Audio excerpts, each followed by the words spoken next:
ഇബ്രാഹിം നബിയോരേ വിളിയാളം കേൾപ്പിക്കൂ ഇറയോനെ നീ എന്നെ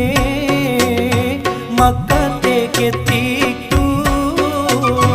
കൽബിന്റെ തേട്ടം നീ കബൂലാക്കിയിടല്ല